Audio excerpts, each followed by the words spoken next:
Les saludo en el nombre de nuestro Señor Jesucristo. Recordemos que Él es el único que por su Santo Espíritu puede transformar nuestras vidas y hacernos aptos para ser verdaderos adoradores, como Él lo declaró en Juan capítulo 4, adoradores en espíritu y en verdad.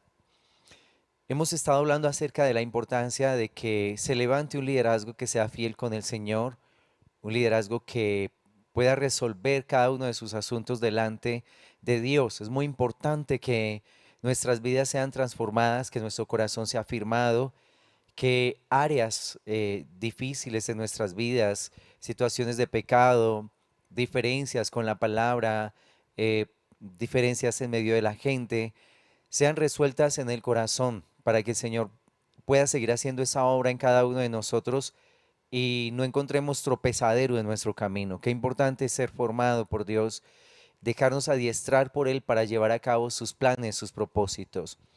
Para esto es muy importante buscarlo, tener una relación profunda, tener muy buenos tiempos de oración, de también de escudriñar su palabra. Quiero compartir con ustedes una palabra que está en Lucas capítulo 9, del versículo 28 en adelante. Dice: Aconteció como 8 días después de estas palabras, que tomó a Pedro, a Juan y a Jacobo y subió al monte a orar.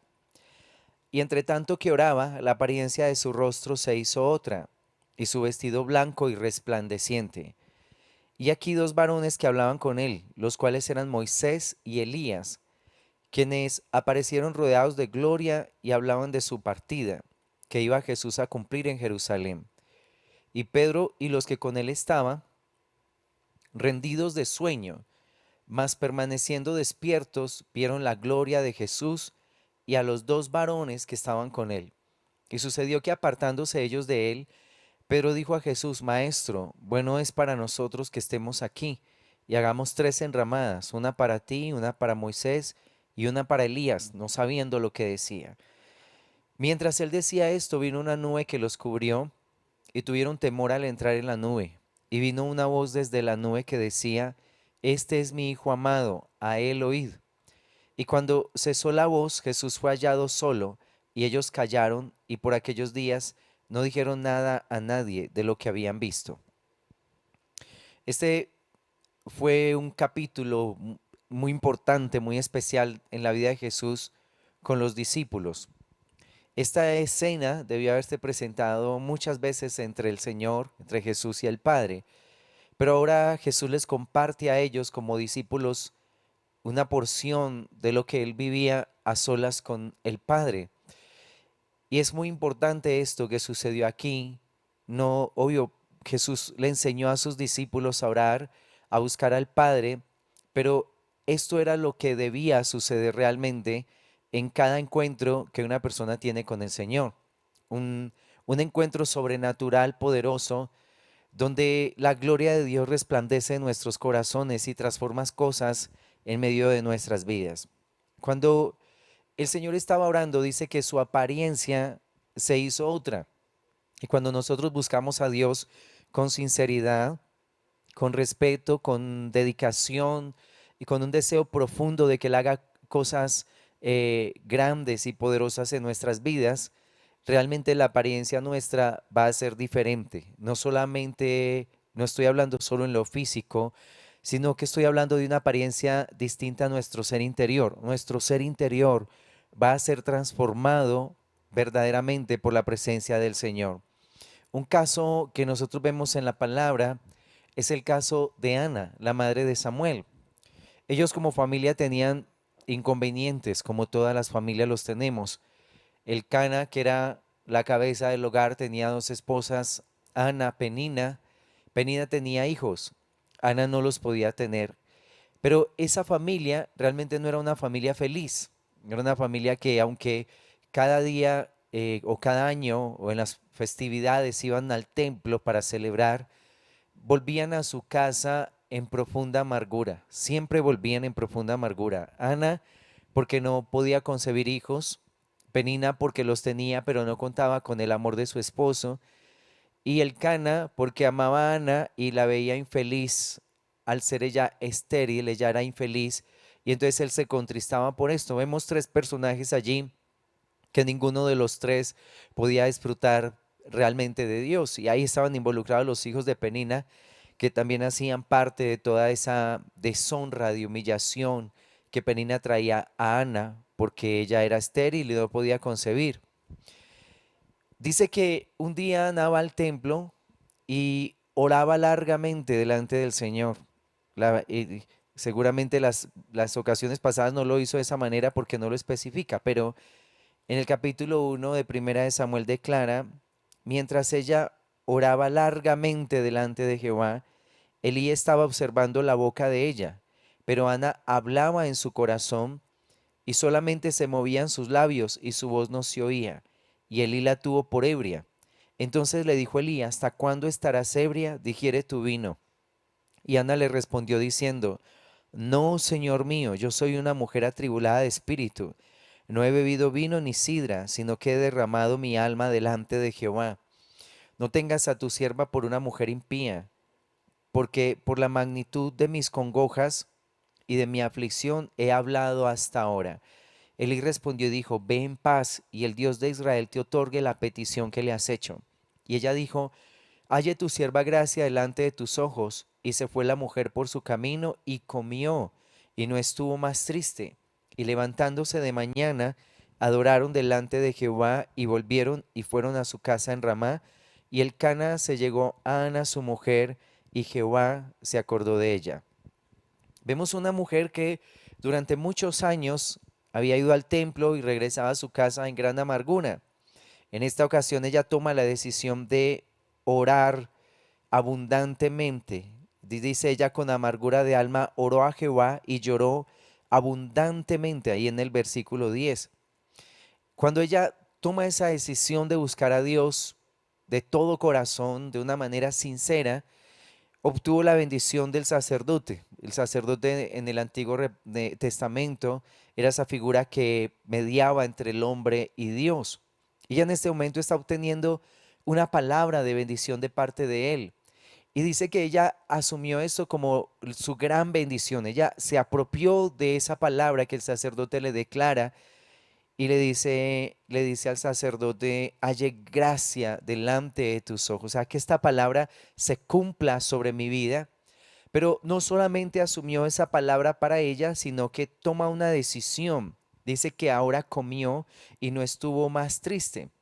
En las ocasiones pasadas, en el versículo 7 dice, así hacía cada año cuando subía a la casa de Jehová, la irritaba así, Penina la irritaba. Y dice, por lo cual Ana lloraba y no comía. O sea, se había formado una contienda entre ellos como familia. Ninguno estaba colocando los ojos en el Señor. Penina no estaba honrando a Dios porque la bendición que Dios le había dado de que ella pudiera tener hijos, la estaba usando como un pretexto para humillar a Ana por los celos que ella sentía del amor de su esposo, del Cana hacia Ana. Entonces, una gran bendición para Penina que se convierte en una gran maldición. Y Ana tampoco estaba honrando a Dios porque estaba amargada en su espíritu. Y el Cana también con una gran amargura. Tres personajes envueltos en un mar de tristeza, envueltos en contiendas, en celos, en pleitos. Y ninguno estaba colocando los ojos en el Señor, como lo declara Hebreos capítulo 12, donde declara puesto los ojos en el Señor, en Jesús, que es el autor y el consumador de la fe. En esta ocasión, ella echa mano de la promesa de Dios, de la bendición, de lo profético que Elí acaba de declararle y cambia la actitud de su corazón diciendo, ya no voy a estar más triste. Dice que comió, no estuvo más triste y adicional a esto, toma una actitud de adoración porque declara, levantándose de mañana, adoraron delante de Jehová. Y cuando ella toma esta decisión de darle un lugar de honra a Dios, Dios la visita y le da hijos. Le dio a Samuel, que fue un profeta tremendo que gobernó el pueblo de Dios en esa época. Y también le dio más hijos ella le entregó a Samuel a Dios y el Señor le concedió tener más hijos. Dios la prosperó, Dios la bendijo de una manera especial. O sea, pero cuando ella toma la decisión de entregar su corazón verdaderamente a Dios. Entonces, mira que sí puede suceder que cuando oramos y buscamos a Dios de todo corazón, nuestro semblante va a ser cambiado, nuestra apariencia va a ser otra. Cuando buscamos a Dios así, la amargura desaparece, la amargura del alma se refleja en el rostro. La ira que una persona retiene en su corazón se refleja en el rostro, la maldad, la envidia, la crítica. Todas estas son cosas que contaminan lo que está hacia afuera. Eso fue lo que declaró Jesús en Mateo capítulo 15, cuando él menciona que no es lo que entra en el hombre, no es lo que entra por la boca lo que contamina al ser humano, sino lo que sale del corazón. Lo que sale es lo que contamina todo lo que está afuera. Si nuestro corazón está lleno de maldad, de perversión, de amargura, de tristeza, de esa sabiduría que dice la escritura es terrenal, animal, diabólica, hacia afuera se va a manifestar todo esto: celos, pleitos, iras, contenciones. Todo lo que somos adentro se refleja afuera a través de nuestros rostros, de nuestras expresiones. Entonces, Jesús le enseña a sus discípulos a buscar al Señor, a buscar al Padre de todo corazón, y les da una demostración, obvio, manifestando su deidad delante de ellos. Él se transfigura para dar para enseñarles a ellos verdaderamente quién es Jesús, decide revelarse a ellos. Pero también es una enseñanza de lo que puede suceder con nosotros cuando buscamos a Dios de todo corazón. Dice que mientras él oraba, su apariencia se hizo otra. Y vemos allí en el versículo 30 de Lucas 9. Dice, y aquí dos varones que hablaban con él, los cuales eran Moisés y Elías. Cuando nosotros vemos esa figura de Moisés, recuerden que Moisés fue el hombre que Dios utilizó para darle al pueblo de Dios la ley, para entregar su palabra.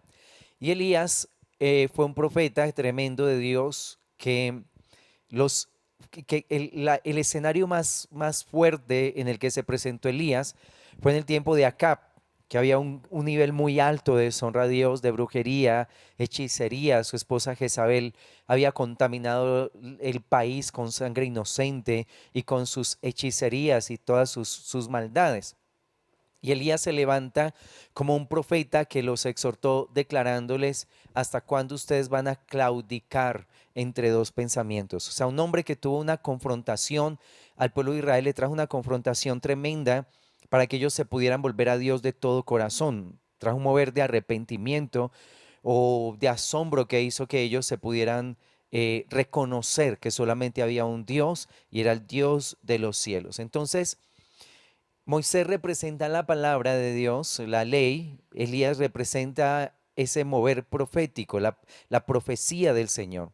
Cuando nosotros estamos en el secreto con Dios, algo muy poderoso que va a suceder con nosotros es que la palabra y el mover profético de Dios se van a hacer claros para nuestras vidas. Es muy importante que como creyentes nosotros podamos entender la palabra de Dios, que ella sea revelada a nuestro ser interior, porque la sola letra mata, declara el apóstol Pablo. Leer la Biblia solo por leerla, sin entenderla, realmente causa un daño muy profundo en nuestras vidas. Un texto no entendido, una palabra sacada del contexto verdaderamente de donde el Señor lo puso, con ese texto podemos llegar a hacerle daño a la gente. Muchos usan la Biblia para darle madera a los demás, para golpear a los demás en su cabeza, en su corazón con las escrituras, para traer culpabilidad, para traer condenación, para manipular a sus hijos, para manipular al esposo, para manipular a la esposa. Es que Dios dice en la Biblia tal cosa. Y utilizan los textos bíblicos para querer manejar la voluntad de otros o para infundir miedo.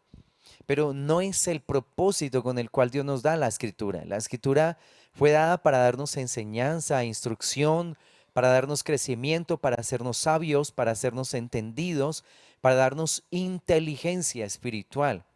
Cuando buscamos a Dios o le oramos al Señor, estamos en el secreto, la palabra viene acompañada de ese mover profético, de una unción profética que hace que ella se instale en nuestro corazón, que hace que podamos entender verdades profundas de Dios. ¿Sí? Que hace que nuestra mente sea iluminada de una manera sobrenatural. Cuando nosotros vemos en Segunda de Corintios, en el capítulo 3, Segunda de Corintios 3, vamos a leerlo 3:13, dice, y no como Moisés que ponía un velo sobre su rostro para que los hijos de Israel no fijaran la vista en el fin de aquello que había de ser abolido. Pero el entendimiento de ellos se embotó, porque hasta el día de hoy, cuando leen el antiguo pacto, les queda el mismo velo no descubierto, el cual por Cristo es quitado. Y aún hasta el día de hoy, cuando se lee a Moisés, el velo está puesto sobre el corazón de ellos. Pero cuando se conviertan al Señor, el velo se quitará. Porque el Señor es el Espíritu, y donde está el Espíritu del Señor, allá hay libertad.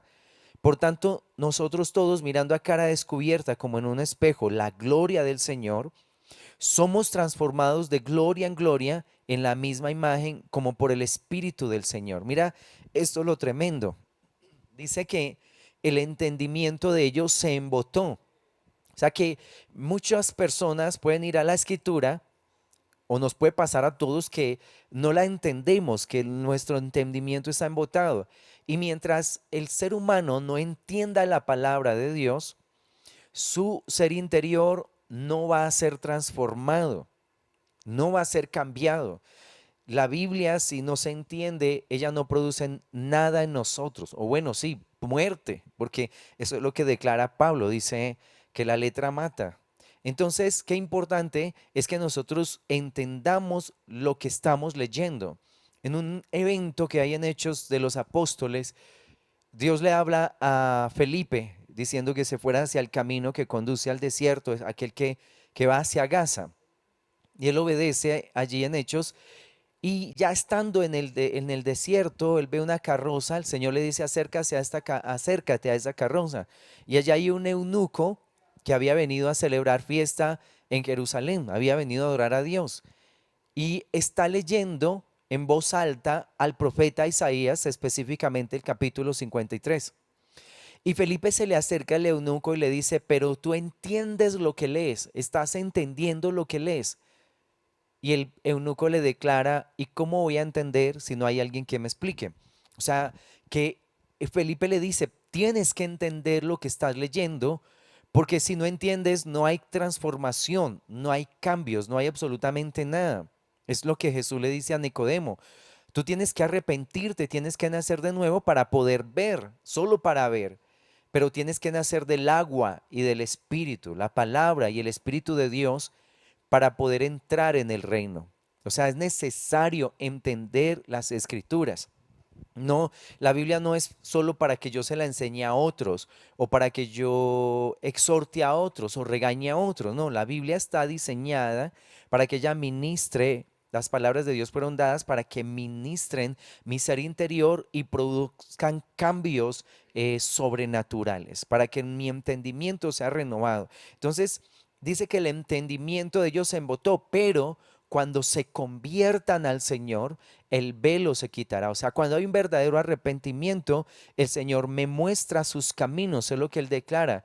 Al que ordenare su camino, le mostraré mi salvación. Si no ordenamos nuestro camino, si no renunciamos a aquello que ofende al Señor, no hay revelación de la palabra de Dios al corazón de una persona. Por eso, tantos años la gente en la iglesia sin cambios profundos en el corazón. Daniel en el capítulo 9 del versículo 20 al 23, dice, aún estaba hablando y orando y confesando mi pecado y el pecado de mi pueblo Israel, y derramaba mi ruego delante de Jehová mi Dios por el monte santo de mi Dios. Aún estaba hablando en oración cuando el varón Gabriel, a quien había visto en la visión al principio, volando con presteza, vino a mí como a la hora del sacrificio de la tarde.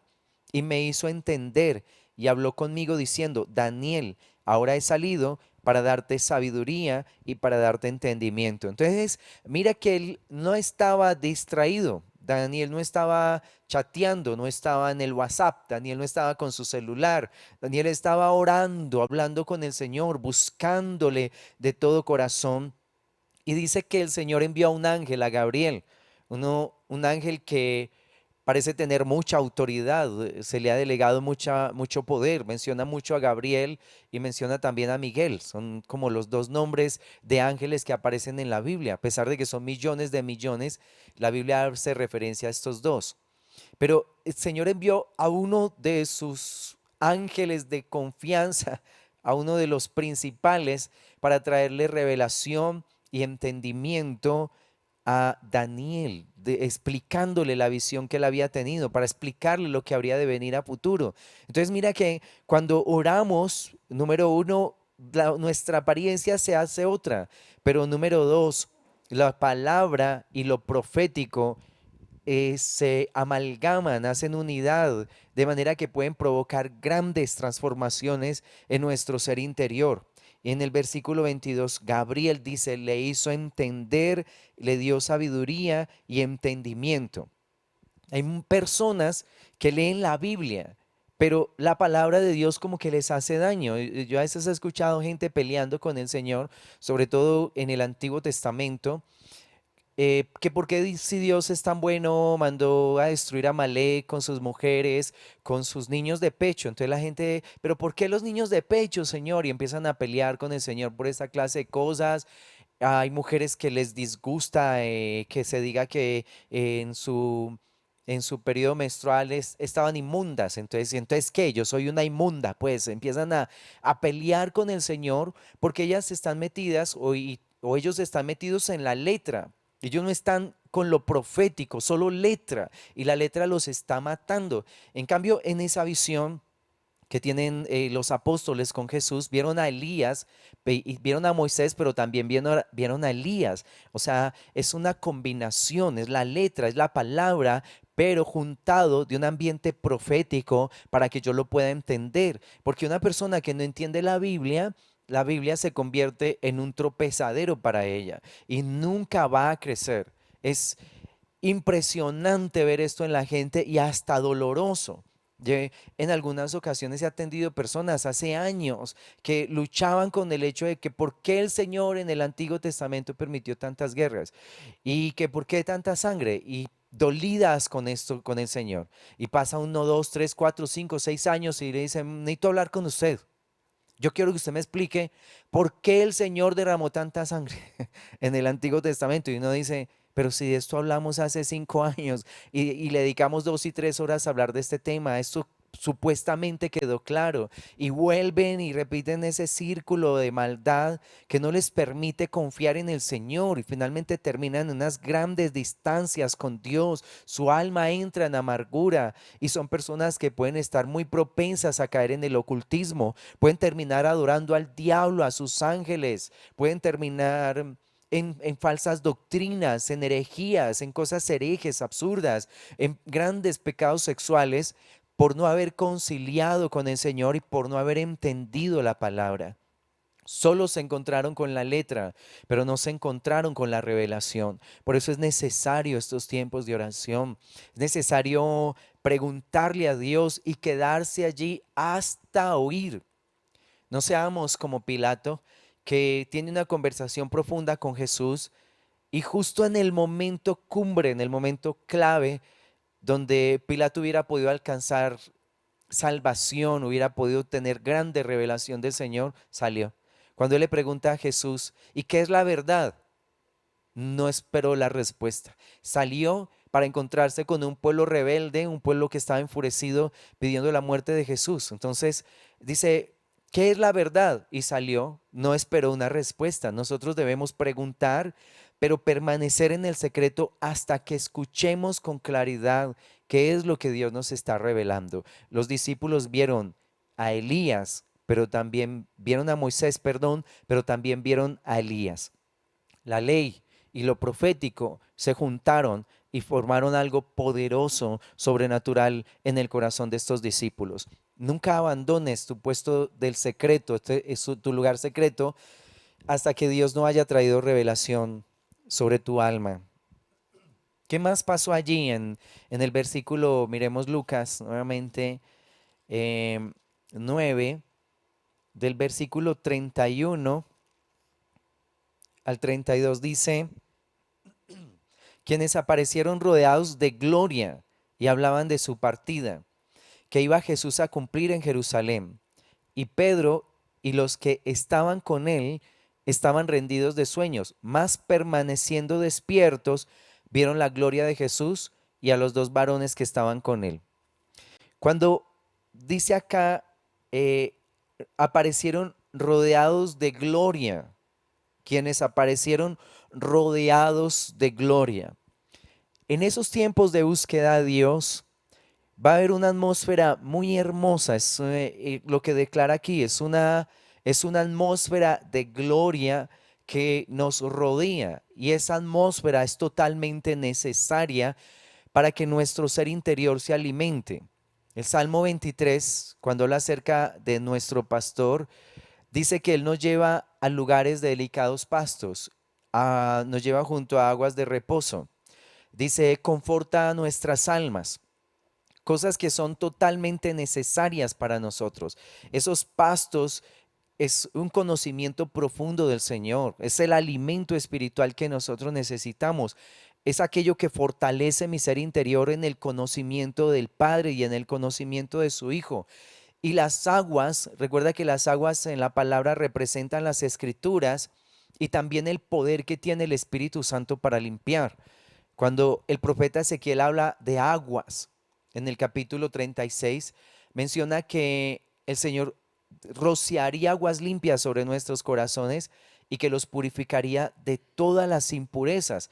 Y más adelante se hace más claro el proceso con el agua cuando menciona los ríos de aguas vivas, ese río que empezó a brotar del umbral de la casa de Dios hasta que se forma un río profundo que el profeta inicialmente empezó a cruzar hasta los tobillos, luego hasta las rodillas, hasta la cintura, hasta que finalmente se hizo que solo lo podía pasar nadando. Entonces mira que esas aguas representan el Espíritu de Dios. Dice, y todo lo que entre en esas aguas vivirá. Y Jesús habló de esas aguas en Juan 7, cuando él declara, el que cree en mí, como dice la escritura. ¿Cuál escritura? La de Ezequiel capítulo 47, donde menciona esos ríos de aguas salutíferas. Dice, de su interior correrán ríos de aguas vivas. Pero mira lo importante ese proceso del profeta. El Señor le midió 1000 codos, 1000 codos. Ezequiel no podía pasar más allá de 1000 codos, porque nadie puede ir más allá de lo que Dios le muestre, de lo que Dios le revele. Dios no le midió 2000, ni 5000, ni 500, le midió 1000 codos. Y el profeta entró de los 1000 que le habían medido y el agua le llegaba hasta los tobillos. Luego se le midió otros 1000 y le llegaba a las rodillas, y le midieron otros 1000, llegaba a la cintura, y los otros 1000 ya tenía que cruzar nadando. Entonces, qué importante es la fidelidad en lo que Dios me muestra, en lo que Dios me habla. Señor solo le midió 1000. Él de entrada no podía cruzar nadando, no. Él tenía que vivir ese proceso. Dios, si tú eres fiel, como lo hemos leído, en lo que el Señor te muestre, Él te va a añadir más. Pero si eres infiel, Dios nunca te va a llevar a cruzar esas aguas. Jamás te va a llevar a cruzar esas aguas.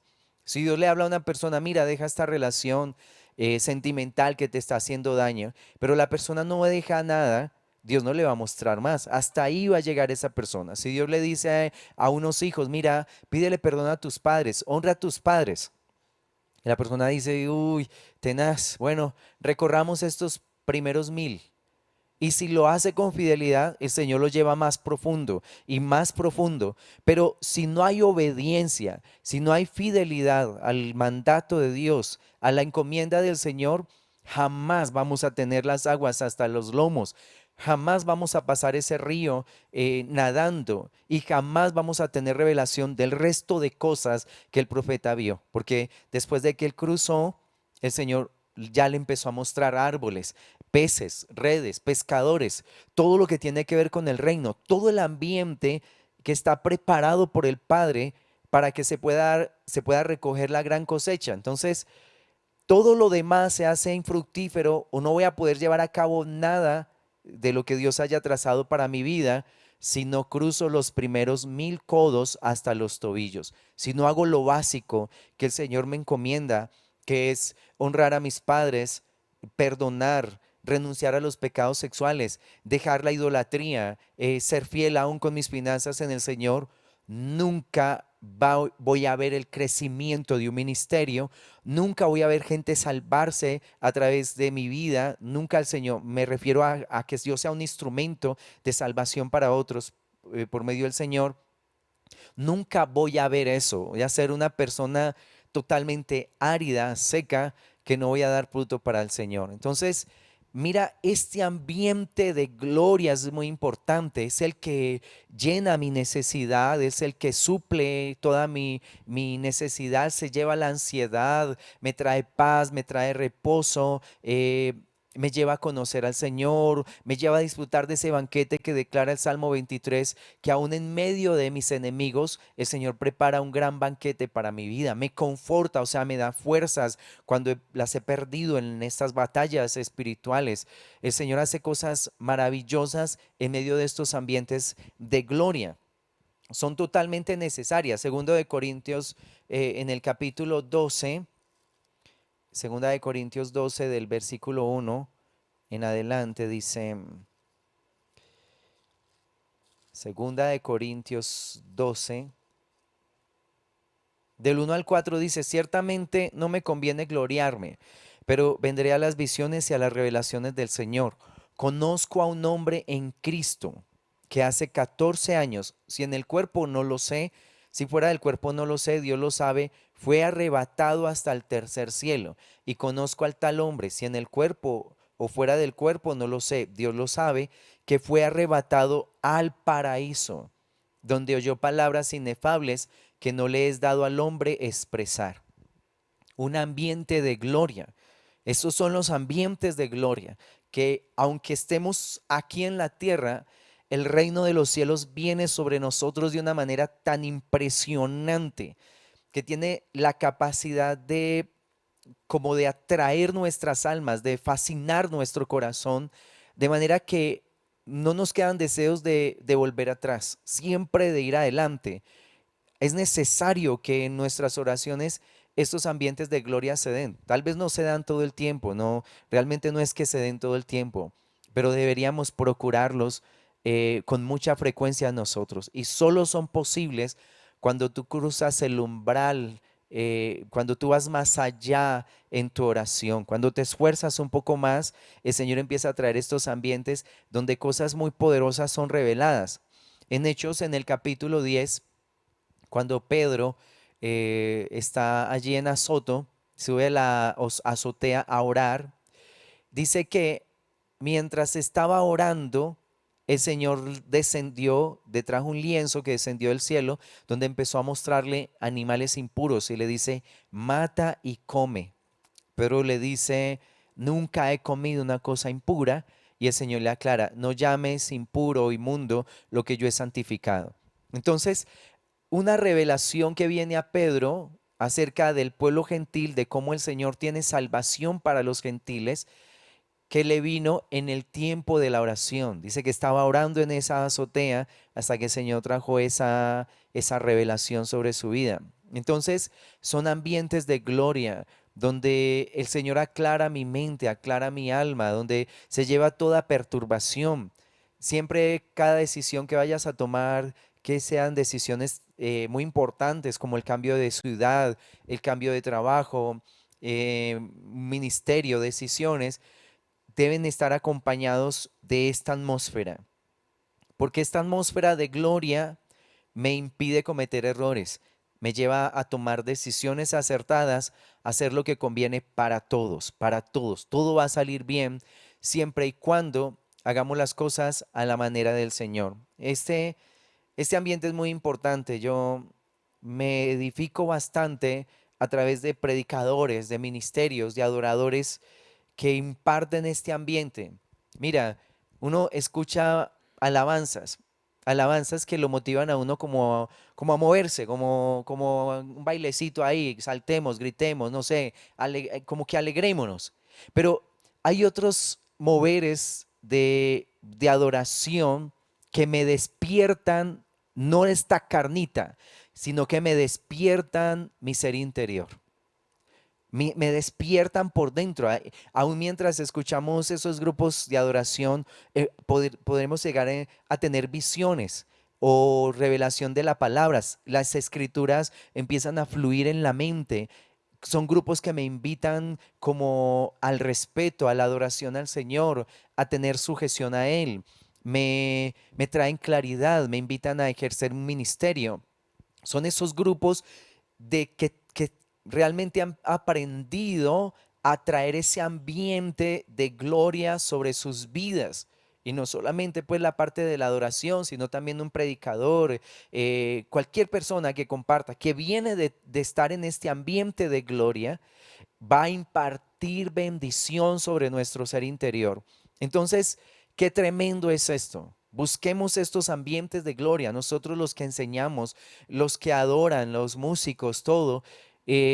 Si traen un ambiente de gloria, las cosas van a ser tremendas, tremendas. Va a empezar a suceder cosas sobrenaturales en medio de la gente.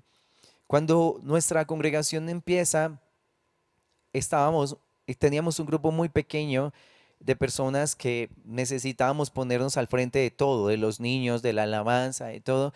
Así que habían más deseos que talentos. Realmente en esa época eran más los deseos que los talentos. Y con mucho temor empezamos a tener esos tiempos de adoración, a cantar ahí para el Señor y llevar a la iglesia en tiempos de adoración. Tuvimos momentos muy difíciles porque no teníamos la entonación, no teníamos la habilidad con los instrumentos.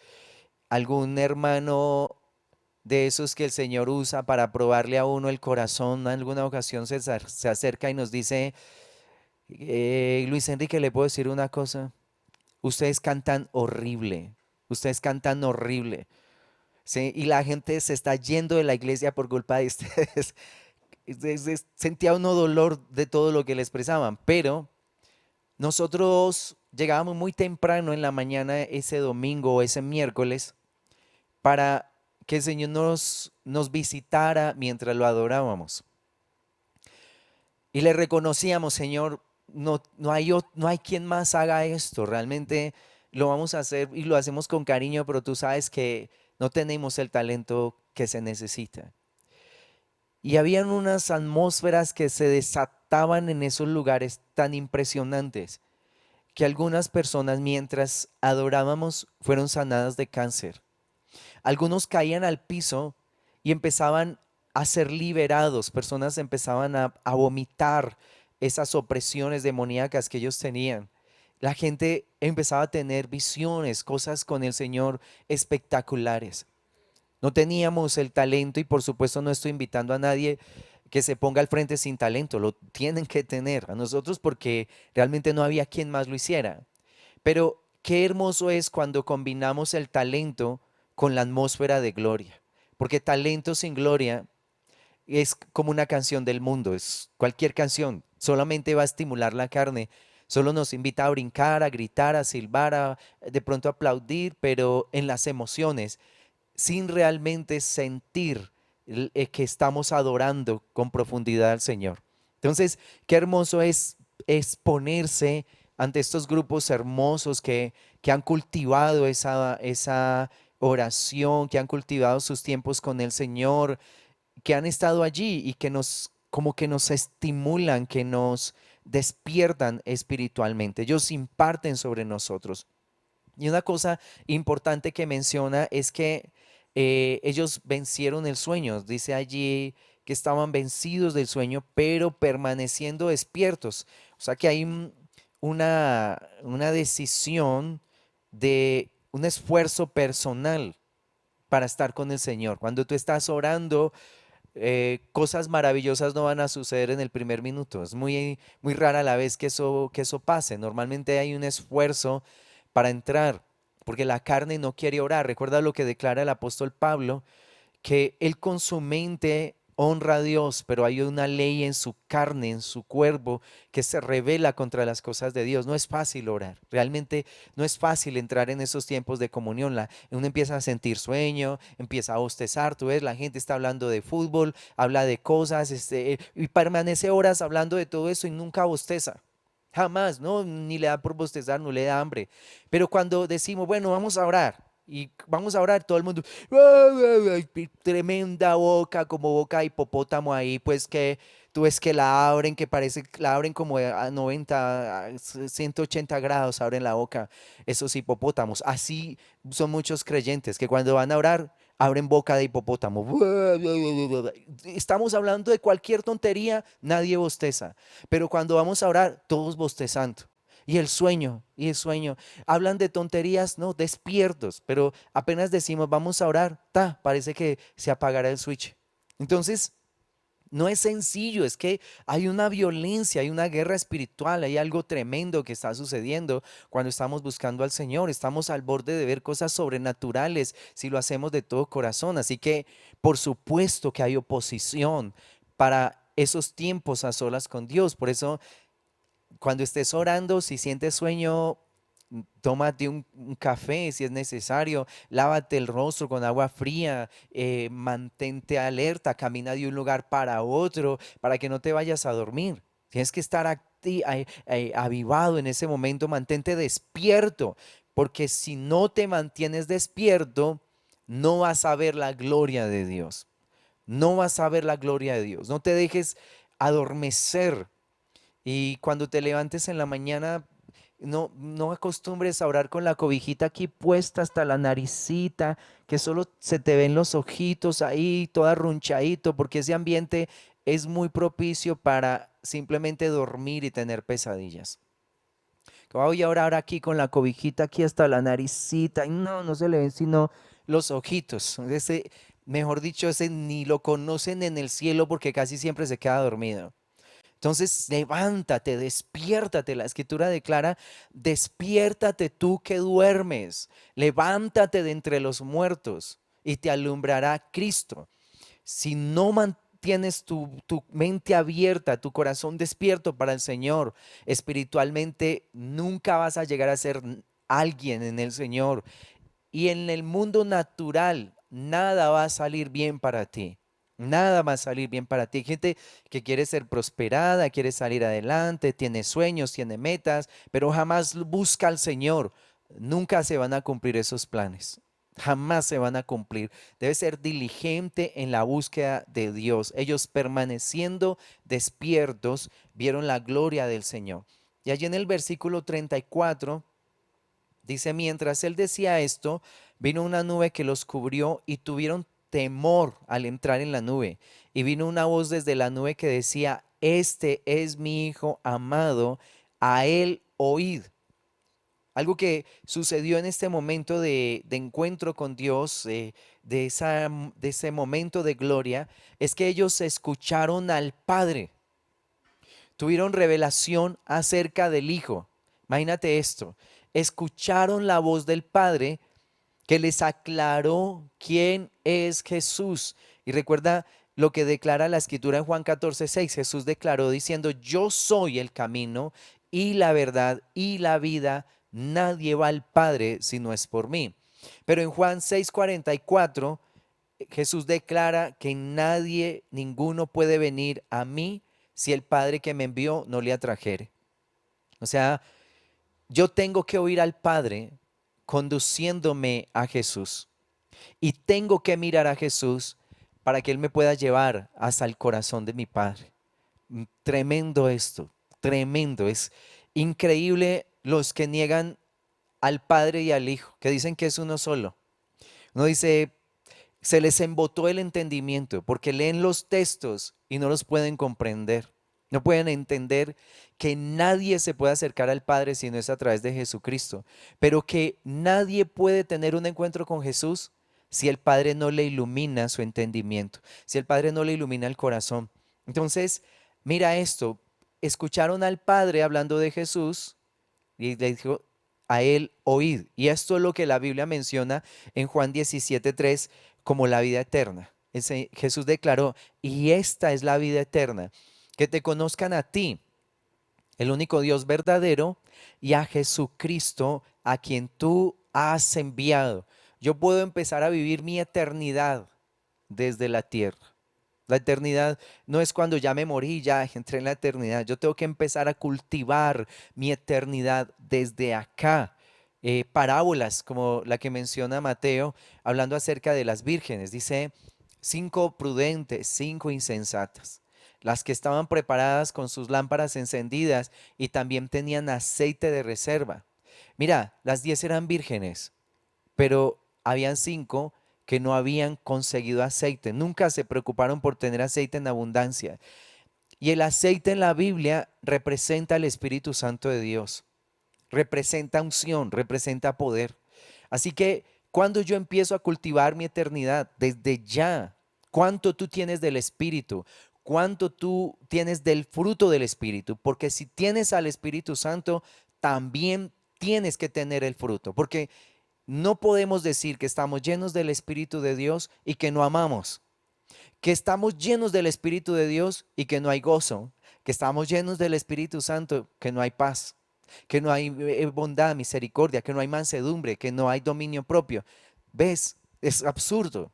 El Espíritu de Dios que está en nosotros se manifiesta con su fruto.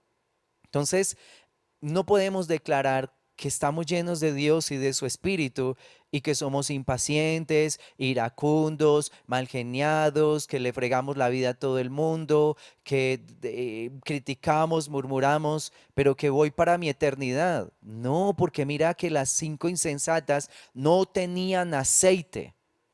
Eran vírgenes, pero no tenían aceite. Tenían lámpara, pero ya se les estaba apagando.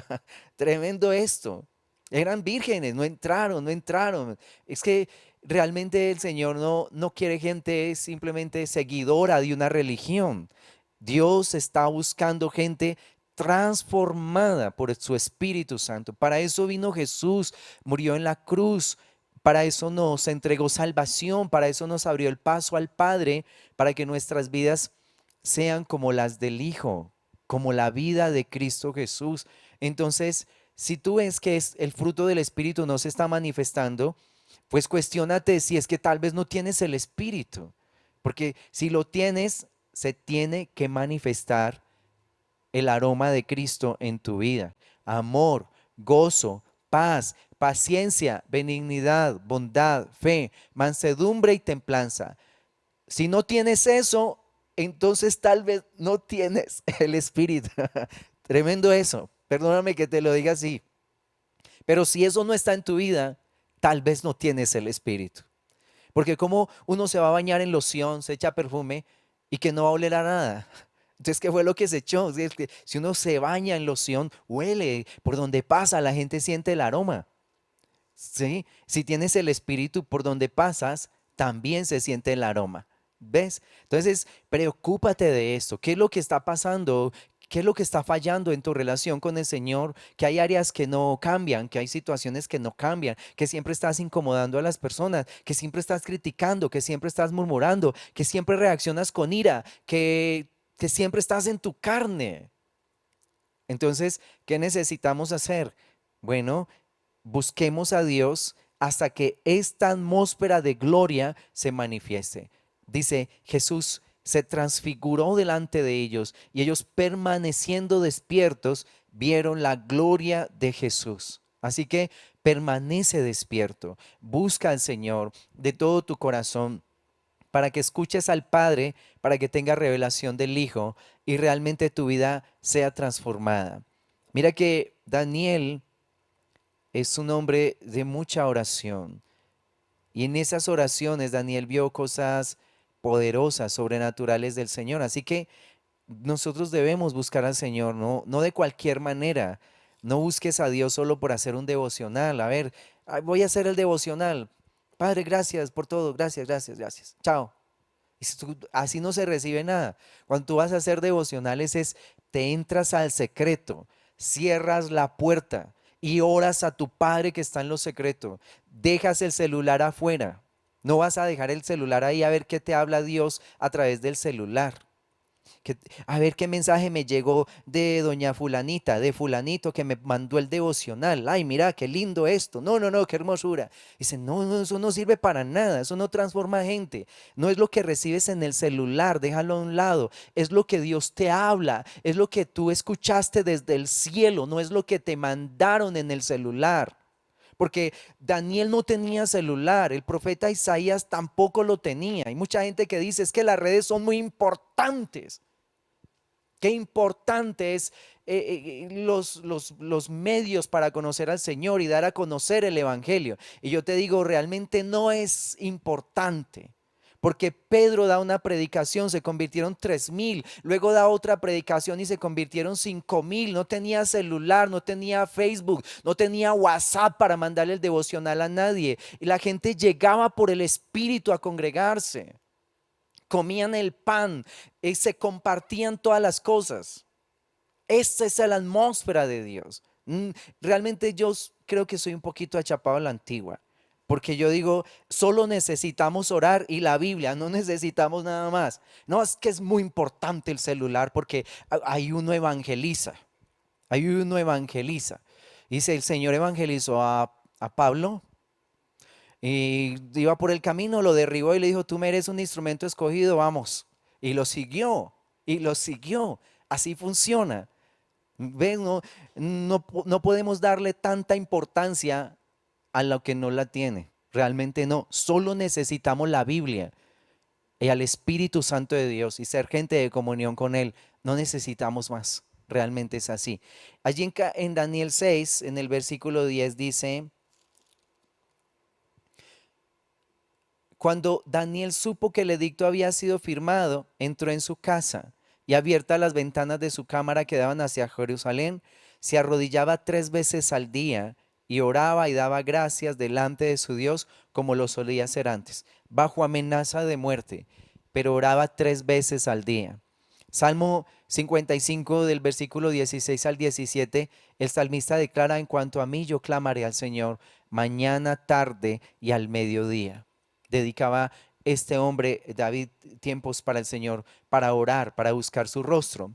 Y en Lucas, en el capítulo 18, que nos muestra esa parábola de la viuda y el juez injusto, la parábola empieza diciendo, y esta parábola le refirió el Señor con respecto a la importancia de orar siempre, sin desmayar, de orar en todo momento.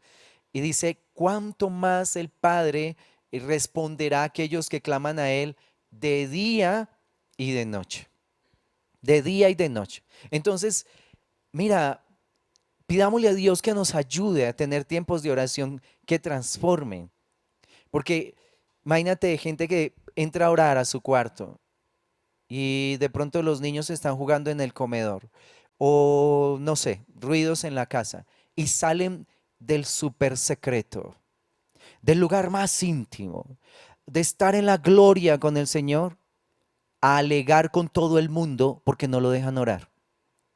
Y dice, pero, y la familia es aterrada, dice, pero si tú no estabas allá orando en la gloria con Dios, ¿qué pasó? Que nos estás gritando, que nos estás echando a la calle, que ya te quieres ir a vivir solo, que estás inconforme, que todo eso, dice, ya acaba de salir de la gloria de la carne. No, no, no puede decir que salió de la gloria de Dios porque nadie sale de la gloria a discutir. En serio que no. Nadie sale de, mira, cuando se manifiesta este ambiente de gloria y uno sale de su cuarto, uno ve a la gente con tanto amor, con tanta compasión, con tanta misericordia. No se le ocurre a uno gritar, ni maldecir, ni renegar a nadie, nadie, nadie después de una gloria de estas sale con deseos de discutir con nadie.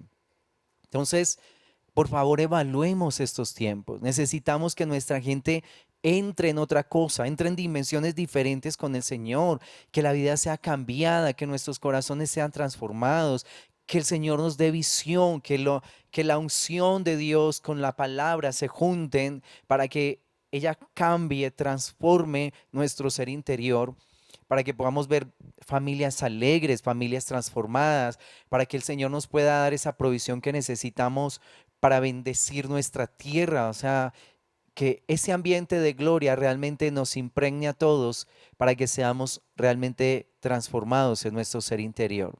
Así que, amados y amada iglesia, por favor entremos en esto para que podamos traer la gloria de Dios sobre nuestra ciudad. Si solo es predicación y no hay gloria, nada va a suceder. Necesitamos la palabra unida con lo profético, pero también rodeado de todo ese ambiente de gloria. Yo te bendigo en el nombre de Cristo Jesús y te invito a que tengas más tiempos en el secreto y que permanezcas allí hasta que el Señor te revele su corazón. Muchas bendiciones, que Dios te bendiga y te guarde.